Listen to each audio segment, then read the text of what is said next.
All right. Thank you, everyone, for joining us today for the final series or the final workshop in our series, the TPE Jumpstart program. Today's conversation will focus on kind of making the connections from the previous workshops and helping you develop your next steps in your kind of search journey. Our format will follow where we will actually identify what you need to do in a progressional way using the 5 W's and the 1 H, the who, what, when, where, why, and how of the job search. And I am honored that members of our TPE Planning Committee for 2020-2021 will serve as the facilitators of today's conversation. And so what each of us will do will provide you with a few tips, strategies, and advice to help you in your journey for your career in student affairs. A bit of housekeeping before we move along in our program is that we're going to ask you to go ahead and submit questions in the chat as they present themselves to you. We will create time at the end of our presentation for everyone to answer as many questions as we possibly can that are posted for us. We also ask that you keep your audio muted. Certainly your video is optional if you would like to have a different level of presence, completely up to you, but we do ask that everyone be muted to minimize background interference and noises while we're in our presentation. And then to make you aware that our session is being recorded and will be made available on our YouTube channel shortly after our program has concluded. With that, I'm going to turn it over to each member of our committee who has taken on one of those functional areas that we talked about, and they'll do a brief introduction of who they are and then launch right into their advice. Is that me, Brenda? Yeah. Oh, sorry. I paused. I was just thinking. Nikia, would you like to begin? Yes. Well, hello, everyone. My name is Nikia Campbell. My pronouns are she and her. And today I have the opportunity to share some thoughts with you about the what. Just a little context about me. I currently serve in a student affairs adjacent role working at a nonprofit called SEL Scholars, where I support about 73 college students across the country in their personal, professional, and career goals. So if you have more questions about that or interest in that, please check out a previous TP episode, which we'll reference later about my journey. But to the task at hand, the what. So we want to talk about your functional area, your job interest, and the population that you plan to serve. So when approaching your job search and discerning your interest in a particular functional area, it's important to consider what professional lane will you thrive in, not just survive in. So questions to reflect on: how does this functional area look in different institution types? Large institutions versus small institutions, religiously affiliated, etc. The size and the affiliation of the institution will undoubtedly impact your experience. Also reflect on the skill set that you're going to gain in one functional area and how that might be leveraged later in your career. Leveraging mean how will you take that skill, that toolbox that you gain, and then use that to benefit you as you continue to move up in student affairs. If you begin your career in a functional area that you intend to remain in, reflect on where your confidence is that you should remain in that. If you believe that you'll be a Res Life All-Star and that you'll be a lifer, where does that confidence come from? And make sure that you're checking in with those who have witnessed you objectively to maybe give you feedback of, is Res Life for life a good fit for you? Or are there other areas that you may want to consider? There's also this perception that you must start a student affairs journey in housing and residence life. Compared to other functional areas, historically Res Life positions have seemed to be the most abundant, but there's a perception that that's how you have to begin, and that's not true. If you are interested in other functional areas as you begin your career, do the research, see what opportunities are provided at the entry level in those areas, and go for them. They may not be in as abundance, but that doesn't mean that they don't exist. And if you're passionate about that functional area, do the work to see what's available to you. And then lastly, if you have no interest in housing, but your long-term career goals don't typically offer a entry level position, like maybe you say, I want to be dean of students one day, and there's no entry level direct correlation to dean of students in your search, consider what functional areas will help you to continue to build those skill sets. It doesn't necessarily have to be housing, but if you're intentional, any functional area that you pick to begin your career will translate to future career opportunities as long as you are being thoughtful about your choices. Next is job interest. So when approaching your job search and discerning your interest in a particular job opportunity, it's important to engage in some critical self-reflection. So understand what fuels this particular interest. F-U-E-L-S, fuels it.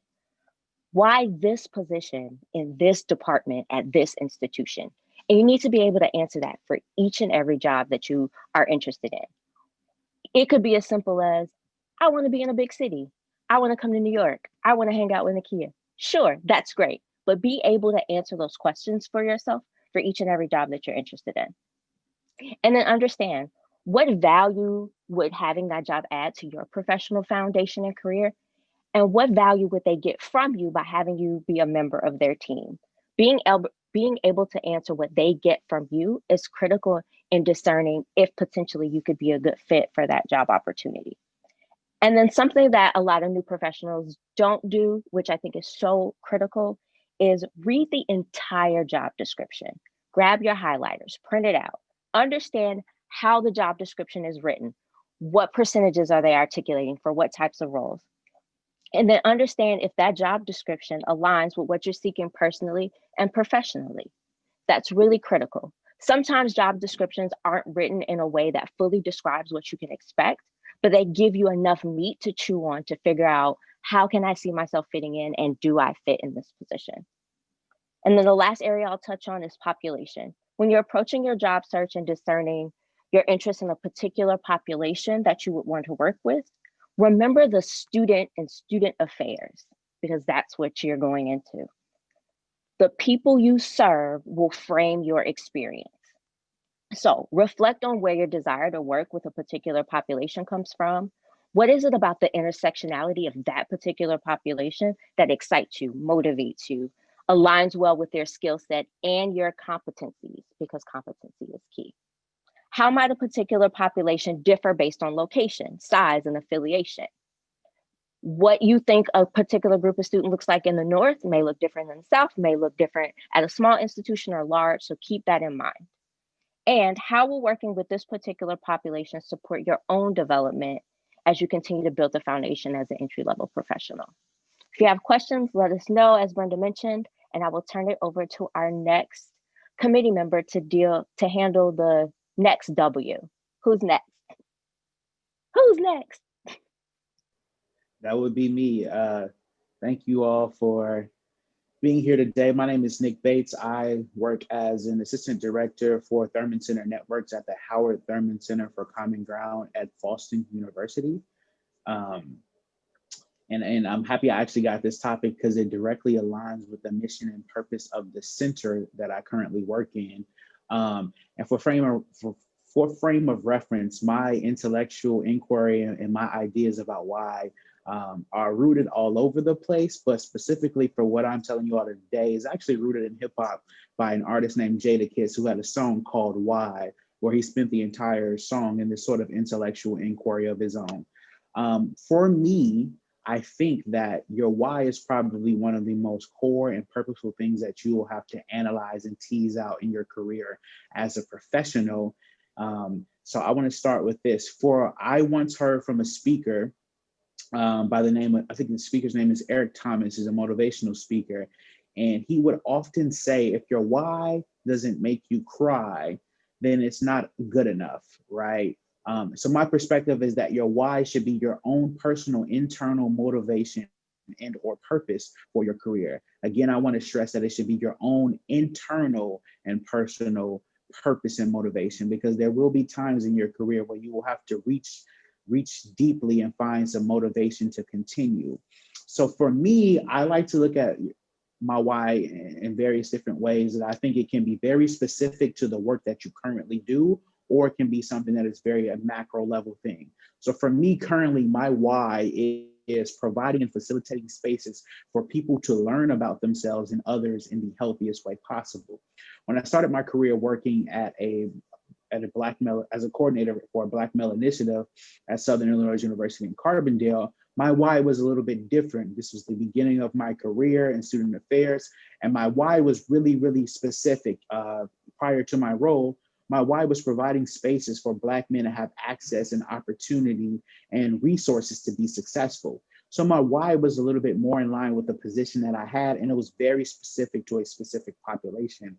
As I have changed over time, and this is something that I want you all to hone in on as my second point, your why can and should shift over time.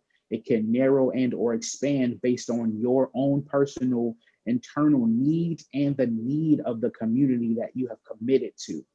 So to go back to my first example of my why today, providing and facilitating spaces for people to learn about themselves and others in the healthiest way possible, that has expanded from what it used to be, where it was specific to Black men in a specific way. That's just my growth over time in my role, and I've grown in roles that have elevated me to a status of supporting the broader community instead of a specific and tailored community. The next thing I'll say about your why is that if you cannot identify your why in your work, then I believe an action is required by you. For example, I think if you're saying to yourself right now, like, why am I here? Why am I at work, or why am I at my position? I think that means that you need a reframing of your work and or your thought process. For example, I was asked a question yesterday in a webinar about how do we get students who are overly involved, how do we help them become less involved, right? And I know that's always sort of the opposite of what we're used to in student affairs. We're used to trying to figure out ways to get students involved. Well, for me, I had to figure out what's a way that I can nicely nudge a student about saying that your over involvement is not helping you. It's a little bit detrimental to your student career at this moment. And if you're committed to everything, then you can't be your best in all of those places. So I had to really learn how to reframe that conversation with that student about how their involvement can look different, right? Sometimes your involvement is making way for someone else to have your position. And so this is a reframing of the thought process. To go back to my point, again, if you cannot identify your why in your work, it also may be time to switch positions or switch functional areas for various reasons. And this can look differently. There could be some pressures involved in your current functional area. You could have used your current functional area as a launching pad for your true desires as you think about your student affairs work.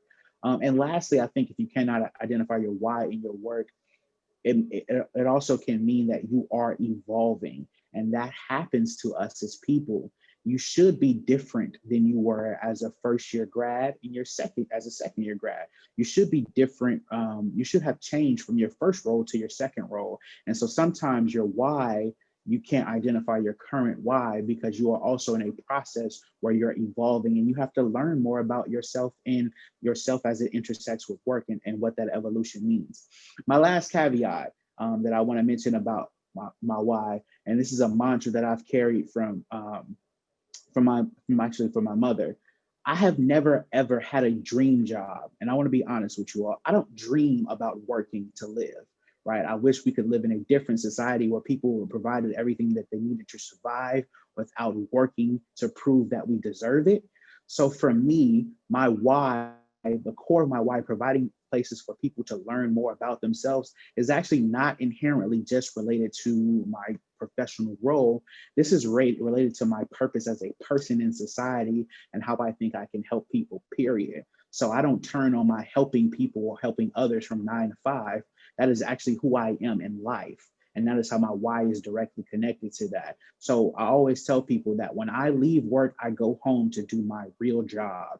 My real job is being a nurturing member of my community. And again, it aligns with my overall why. So I would implore you all to really think deeply about your why, so you're not actually existing in your positions aimlessly. I think that's more important. I think you want to be intentional about everything that you do in your career and be very thoughtful and meticulous about that. And I think you can only do so when you have identified your why. Thank you all for this segment. I'll turn it over to the next person. It's their time to shine. Well, good morning, everyone. My name is Dr. Tim Layson. I currently serve as an Associate Director of Residence Life at Santa Clara University. And I'm going to talk about where. And so for my professional background, I've worked at a lot of different institutional types in different states. And so this kind of fits with my own personal experience. So first thing I want to talk about is location. One of the things that you have to figure out for yourself is what is around you in your environment outside of your work. The one thing I always tell candidates and anyone who's interviewing for a position at my institution is think about the actual outside environment of your work. And I always frame it in what are your must-haves in the location and where you're working. Because you have to have a life outside of work. And I love the way that Nick put it in his section of like, when he's done with work, he goes home to do his true work of serving as a nurturing community member. So thinking about those things within your environment, if you are interested in doing volunteering work within your community, does that exist in the environment, in the outside work environment that you'll be doing? Are there, for those of you who attend church or some sort of religious service, is there enough of what you're looking for in that area that will keep you happy and content in what you're doing? Because I'm a firm believer of the space in and outside of work, and especially outside of work, will keep you grounded in what you're doing and continue to focus in on your why. And it's important to really look at the location of where you're at. And coupled with that is institutional type. So like I said, I've worked at a bunch of different schools at this point, most of which were public Research 1 schools, but I went to undergrad at a small private liberal arts school. And so thinking about institutional type, think about what are the relationships that you're looking to build with your students. I currently work at a Jesuit-based institution, and relationships are everything. Collaboration is everything. Partnership is everything. And we are a truly mission-driven school. So what does that mean for you in terms of like you're wanting to find an institution that will work with you? And I've also worked at large institutions where are also mission driven, but have a different focus on how we build relationships with students and partners across campus. So really thinking about, what is the institution type? Even starting out with, would I thrive in a large environment with a large team, with a large office setting, or do I want to work in a more intimate setting like I do at Santa Clara?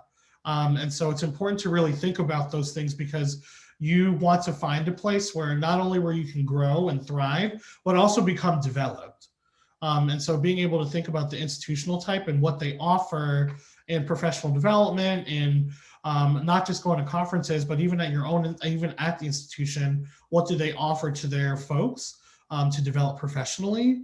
And different institutions have a way of approaching that. So you've got to look at the institutional type and really see what is offered, what have other people have done, and how are people successful, not just in the role that they're in, but at the institution itself.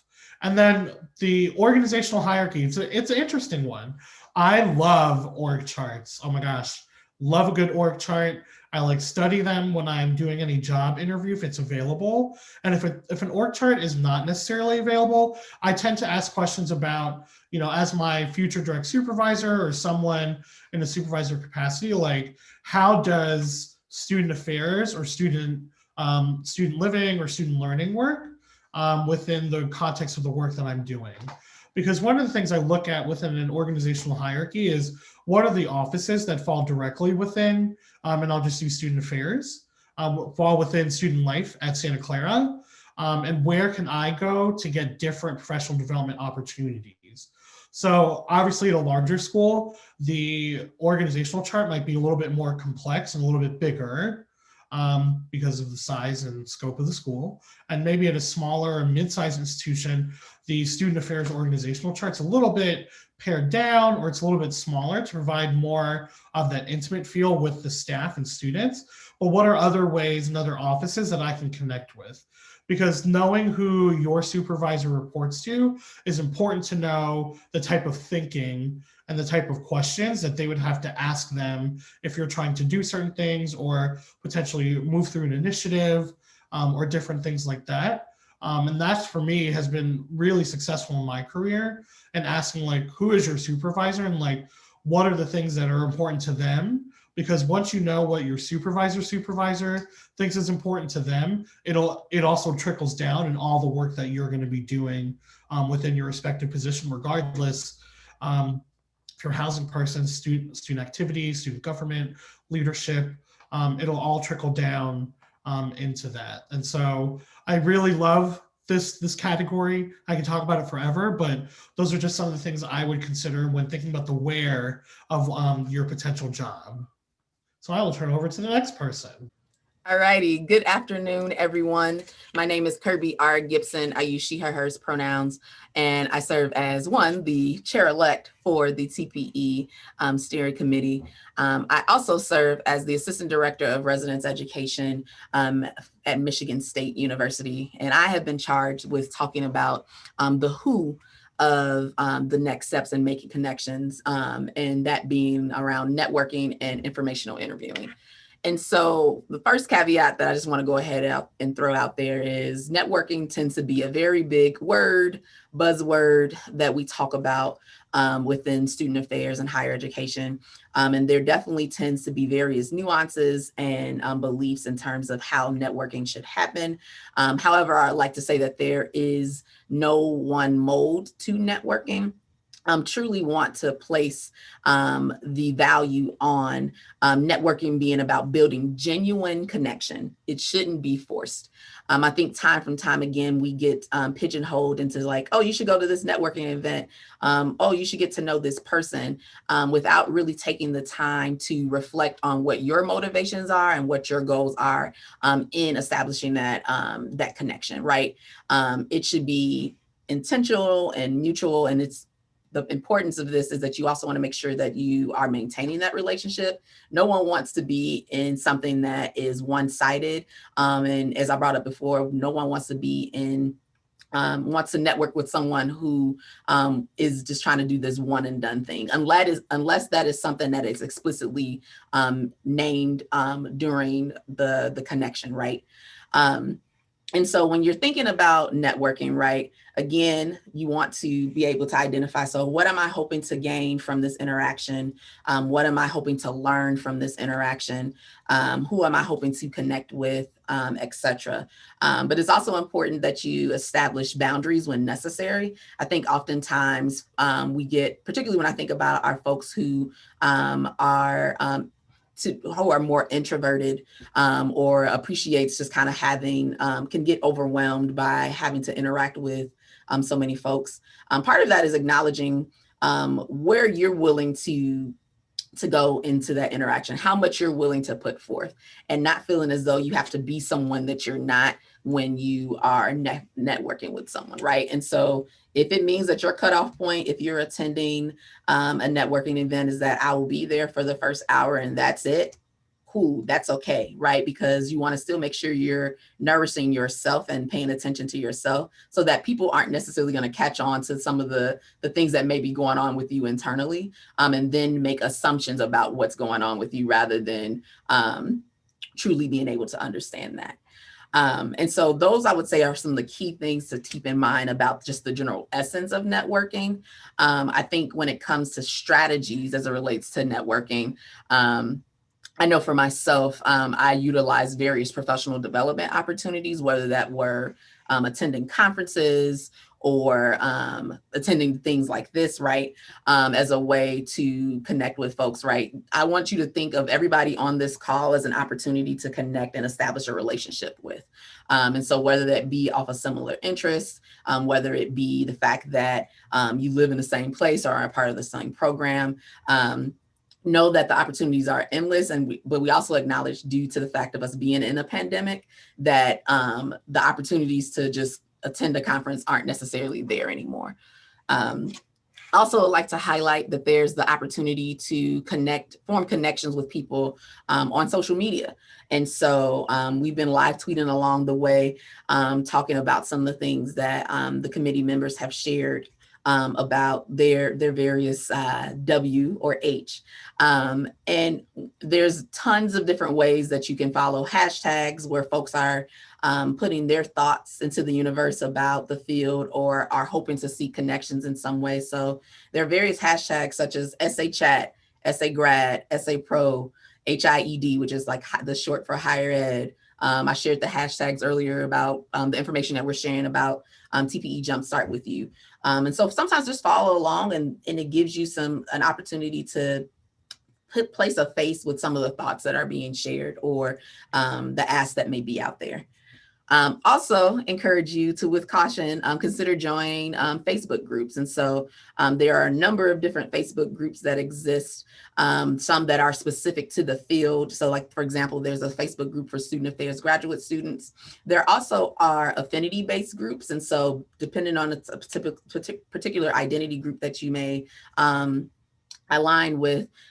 So for example, me as a Black woman, there's a Black woman in higher education student affairs group. And so being able to be surrounded by other Black women who are in this field is an opportunity to connect with them. But there's also hobby-based groups, right? And so I also am a big dork, a big geek, and I love video gaming. And so there's a Facebook group for SA gamers. And literally, we're not even talking about student affairs in the group. We talk about like our love of gaming. And so networking isn't necessary. Don't always think about networking as this trying to reach this goal of a job, but also just, again, about building genuine connection with people. To then transition to informational interviewing, again, it's about relationships. And so how can you leverage the relationships that you have with either former or current cohort mates, supervisors, mentors, et cetera, to introduce you or connect you to people in your field of interest. Informational interviewing is an opportunity for you to really get an idea of the area of interest that you're looking in, the realities of that work, whether that be successes, challenges, and if you're looking at a particular institution, organizational culture, but also be an opportunity to get advice or things to consider as you're navigating that experience as someone who's trying to get into that area. And sometimes you need to just go ahead and take that leap and send that email or make that phone call, right? And so if you are given a contact of someone to connect with, either you can definitely have your peer or supervisor or whoever kind of start the connection. Sometimes they may just say, here's the email, it's on you. And you have to just go ahead and just be honest and truthful of like, hi, my name is so-and-so. I heard that you serve in this capacity. Would love to talk more to you about X, right? And see where it goes from there. Sometimes you'll have folks that'll ghost you. Sometimes you have to send a friendly reminder and it just needs to get to the top of the inbox because we want to honor the fact that people are probably doing a number of different things and they'll do their due diligence to connect with you if they would like. And so once you get that opportunity, again, you want to make sure you're prepared. So do your background research and being able to understand a little bit of the organization or the role and develop a list of questions, again, that focuses on the interviewees, how and why, because remember, this isn't about you, it's actually about them. Again, the realities of the work that they are doing, successes, challenges, how to navigate organizational culture, some of the things that my colleagues talked about earlier about like understanding your landscape and the location. And again, just advice and things to consider. You want to make sure, of course, that you express gratitude for them taking the time to engage with you. But again, how are you going to then determine how you want to maintain that relationship beyond just that one interaction? Because again, relationships should be intentional and mutual. So with that, I'll turn it on over to our next person that's going to talk to you about the other W or H. Hello, everyone. It's me again, Nikia Campbell. I am actually sitting in on behalf of Crystal Nicholson, who is the Associate Director of Residence Life at Nova Southeastern University. She had to step out, so I'm going to share the information that she wanted to make sure you all walked away with about the how regarding resources, outreach, and mentors. So let me pull up Crystal's notes. So if you have any questions about this, we'll have our contact information at the end. You can definitely feel free to reach out to Crystal directly. So starting with resources, she noted that it's important to have a combined list of websites and internet resources for your job search. Obviously, the TPE website is a place that we hope that you'll visit and check out that has some great resources for you. But ask others what websites and internal resources are they using for their job searches, and make sure that in a job search, you don't necessarily have the sense of competitiveness, but collaborativeness in working with the folks in your cohort to make sure that you're collaborating on what resources you're using. Visiting student affairs professional organization and placement centers, that's really key. We have some really great TPE partners if you're not familiar. And it's important to, depending on your functional area, know whether the professional associations associated with your functional area and what resources do they provide on their websites, what webinars, et cetera. Deep dive into that, particularly if you are interested in a functional area that isn't housing, which you tend to get bombarded with a lot as a grad and new professional, but dive into those really key professional organizational resources because it gives you a chance to grow professionally as you continue to see what does this functional area have to offer and how can I continue to grow and establish myself in this area. It's also important to keep all of that data organized because you are going to be doing so much research, trying to figure out all these different pieces. Figure out what works for you. Is it having a bunch of tabs open on your computer? That isn't my style, but that may be your style. Is it having some hard copy paper written things written down? Is it having folders, both digitally or in person? All of these things are key in making sure that you stay organized and you can access the information that you need when you need it. Next is outreach. So job search outreach is essential in seeing your progress, who you've connected with, and who you need to follow up with. If you don't stay organized in your outreach in particular, you may miss out on potential opportunities. So Crystal notes 3 steps that will help you in conceptualizing how to approach your outreach. Step 1, identifying who to target. So to get the best results from your job search, identify exactly who you want to target, literally, who is the person, who in your network can get you access to that person, who are the people who will help to shift the needle as you think about all of these different pieces you're trying to navigate as it relates to your job search. Step 2, track each referral source. So she said you could be setting up tracking sheets for each of these sources to keep your data well organized. This will also help you identify which sources work best for you and where to put more of your efforts. If you have someone who is really standing for you and really going the extra mile, and they're providing these really phenomenal referrals, track that so that you can look at your data and go, wow, I reached out to Dr. Tim Layson and he connected me with 45 people who I had phenomenal conversations with. Tim Layson, in that case, would be a really great source. And you want to make sure you're tracking that all of these people you've been connected with started with him. And then step 3, follow up. When you're following up, be specific. Show evidence of research. Don't just say, hey girl, hey, so I enjoyed our chat and we talked about great stuff and I'm doing well. Be specific, hey, Kirby R Gibson. I reached out and I followed up on all the things you asked me to talk about. Here's some research I did about the organization you said I should reach out to. Here's an upcoming webinar that I think would be a really good fit for me. Thank you so much for providing me with these additional resources. Thank you so much for sending me in this direction. Thank you so much for getting me connected. Keep it simple and respect the relationship. So whatever the relationship is, no need to send people 8 and 9 page letters. If it was a one-time conversation, a really great info interview, like Kirby just said, respect it as that. Keep it moving. Thank them and appreciate them. Keep moving. And then that piece leads to our last part about mentors. Crystal wanted to know to keep in mind that there are 3 types. You've got mentors, coaches, and sponsors. Those are all different. So make sure you know that difference and where the people that you're connecting with fall in line with that. Mentorship, she said, is a partnership between 2 people, mentor and mentee, normally working in a similar field or sharing similar experiences. This is something that many of you are familiar with. You have tons of mentors. A coach may be a different concept for you. It's a person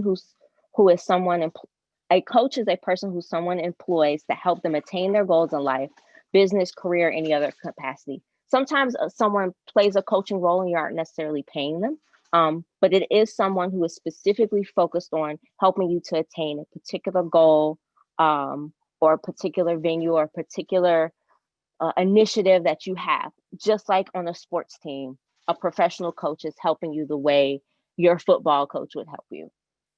And then sponsors. Sponsors you'll hear a lot about in student affairs, so get used to that language and understanding what a sponsor is and if you have one and where they are. Sponsorship is a senior leader or someone in a position of, we'll say, professional access, who uses strong influences to help the protege, you, obtain highly visible assignments, promotions, or jobs. So they are sitting at the tables that you're not, and they know you well enough and know your goals, your mission, and your vision for your professional life to be able to speak on your behalf when you are not in those spaces. So Crystal gave you an analogy. She said, here's a quick analogy. The mentor applies the Band-Aid by giving advice and support. The sponsor is unaware the wound existed, but actively helped advance that person. And the coach rips the Band-Aid off by supporting and enhancing your performance. So hopefully the analogy gave you some context for that. If you have more questions about it, put them in the chat. And Brenda, that is it for Crystal's portion. If we want to turn it back over to you. Oh, wait, no, Christian, it's the win. Go. I got your back. Hi, everyone. My name is Christian Rafael Suero. He, him, his. I'm an assistant director for staff development, engagement, and onboarding at George Mason University. And that's a long title to say I help with professional development. So the one of the last slides, and this captures pretty much everything that everyone said. So I'll start off by saying one quick quote. There's a time for everything and everything its place.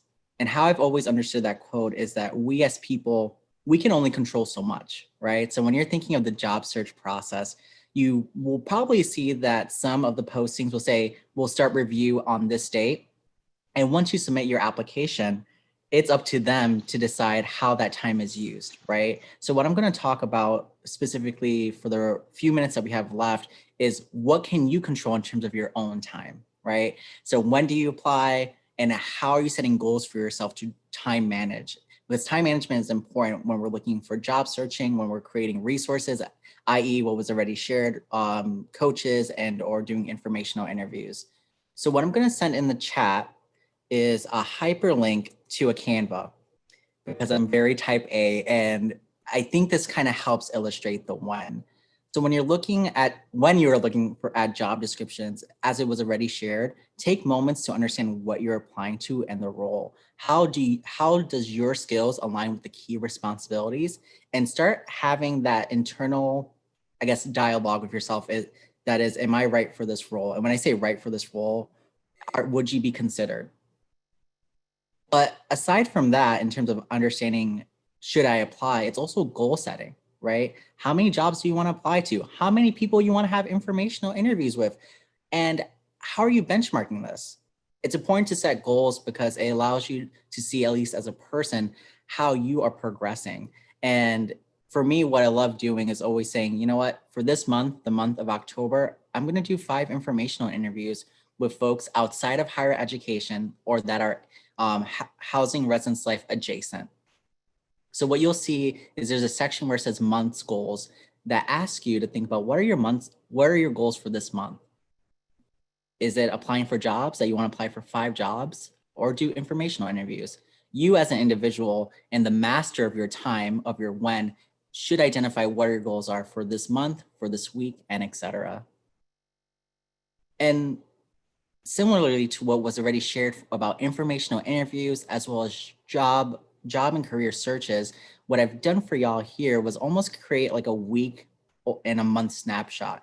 Now, I do want to be realistic that when it comes to time, things change, right? You may find the ideal job today and then tomorrow is the deadline, right? So I do want to caution and say that timelines do change, but if you want to use this as a resource, it can totally be one. So when you're thinking about informational interviews, seek and find who are the individuals that you want to understand and learn more from. Reach out to them, ask questions, schedule a meeting, and thank them, like Kirby said. And you'll see a similar structure when it comes to the job and career search. So when it comes to the when, it's very abstract, and I know it sounds very philosophical, but you are really the master of your time. Because once you apply for an opportunity, once you reach out to other folks, it's on them to then reach out back to you and or tell you when your interview is. So all you can do is control your time and your when. All right. Thank you, everyone. I truly appreciate the wisdom and advice that you've shared. My portion, and I will back up and say, I am Brenda Ice, and I currently serve as this year's TPE chair. And then I also serve as the Assistant Dean and Director of Campus Life at Scripps College in Southern California, a women's college as part of the Claremont College Consortium. And what I thought might be helpful for those of you that have participated in all of our workshops, and then even thinking about just the conversation that we had today, is how do you put this into kind of this linear context? And so in keeping in line with the W's and the H, I've created a quick little work timeline for you to think about how you will now spend November through June managing this particular search process. And so for November, this idea of self-work is really about this reflection piece. So it's the why. What is your purpose? Have a real conversation with yourself to know exactly what it is you plan to do as you begin this professional journey in student affairs. For December, it's the paperwork. And so this is the intentional and conscious effort in looking at your resume, thinking about your cover letter. This would be a time for you to write and create these lists, the must-haves and the deal breakers, and start to have literal paperwork in front of you so that as you move through the search process, it's easy for you to come back as this tangible resource to move you along your process and guide you.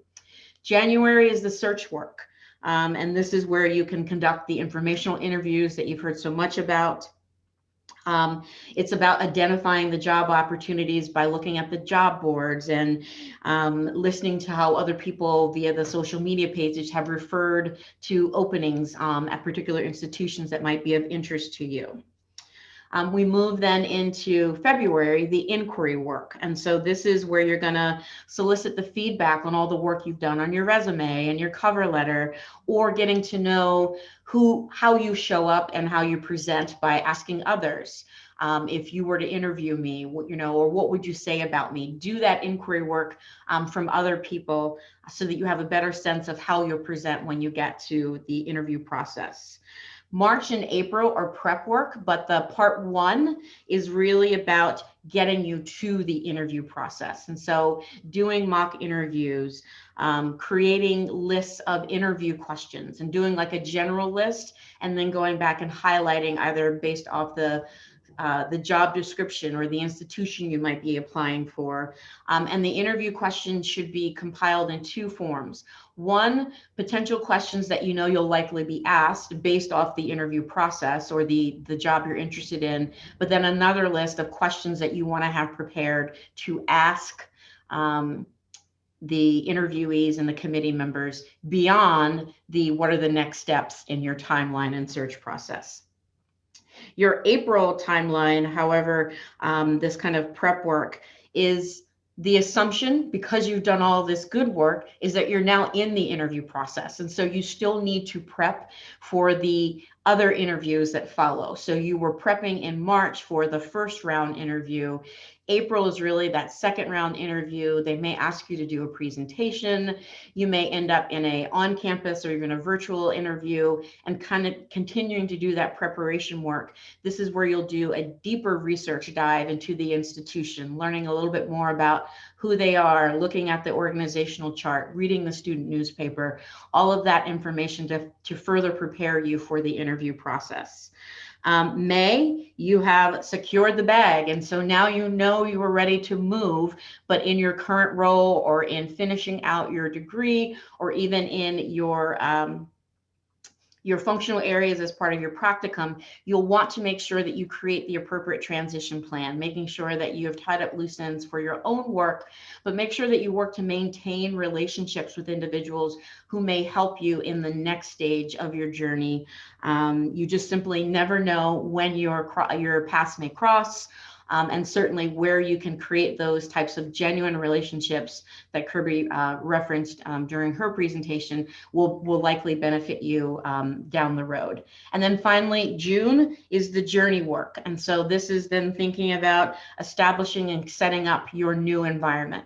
What will you need to do in terms of moving and setting up kind of your outside experience, as Tim talked about, while also thinking about your first 90 days in the job. This is all prefaced by saying, because if you do most of this work, you may find yourself in this place, but know that this can also be a cycle. And so if you have to reset and go back to December, because maybe you aren't getting the interviews that you thought you might be getting, maybe it's time to revisit the resume or the cover letter or how you're presenting. That while we've created this kind of linear approach, please know that at any point you can move, stop, and go to these various areas based off where you are as of today or even along this journey. And so I'm going to ask members of the committee to join again and populate their video. That concludes our presentation. We wanted to make sure that in all of this, and I put it in the chat, that we want to, as TPE, the collective, but more importantly as TPE, the committee, want to serve in the role that best sets you up for your success in student affairs. And so for some of you, you may reach out to us and ask for advice. You may want to do informational interviews. You may ask us to be a mentor or coach or review your resume. Know that we got into the TPE game for that purpose. And so utilize us in that way. And to know that we also have a strong and mighty network individually and collectively. And so where we know it makes sense to maybe put you in a different connection point, that while many of us might have had some touch point in res life, but your focus is on student activities, we maybe know someone who we can connect you with. So don't always assume that our title limits us in being able to support you. At this point, I want to open up the chat or your ability to unmute yourself and ask questions directly of the group as we've kind of conclude and wrap up our presentation. Okay, there was a question in the chat that Kirby answered for the group, but I wonder if you might want to share it again. But there was a question around the maintenance, the relationship maintenance. So how often do you reach out to someone, and what do you say, and you know, in what medium are you supposed to kind of make these levels of outreach? Yeah, definitely. And so again, the main thing that you want to keep in mind is being genuine, right? Like people can instantly catch on to someone who is doing the most, as if I would describe it, right? And part of that really is just being yourself.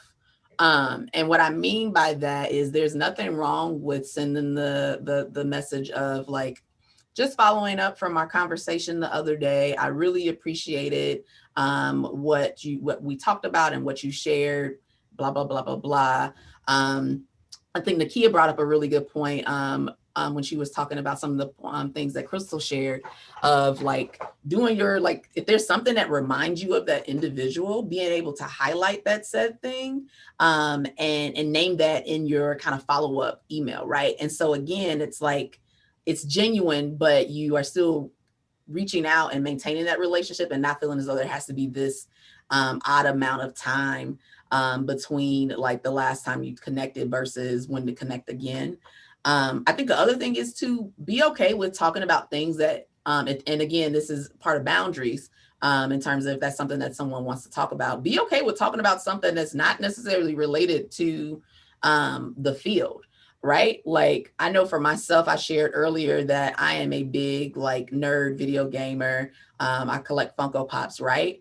If you want to have a good conversation with someone about the latest episode of This Is Us, or if you want to have a conversation about like the newest Funko Pops that are going to be released for New York Comic Con, right? Like be okay in having those conversations. And that's the way that you maintain relationships, because they see you not only as this person that is trying to learn from them, but also someone who wants to learn about who they are beyond their role as a practitioner.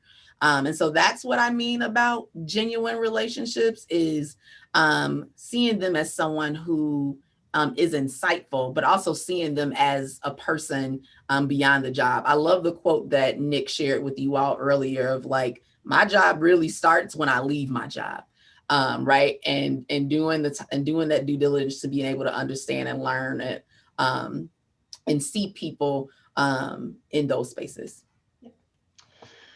There's a question in here that asks about the non-negotiables and what we should consider.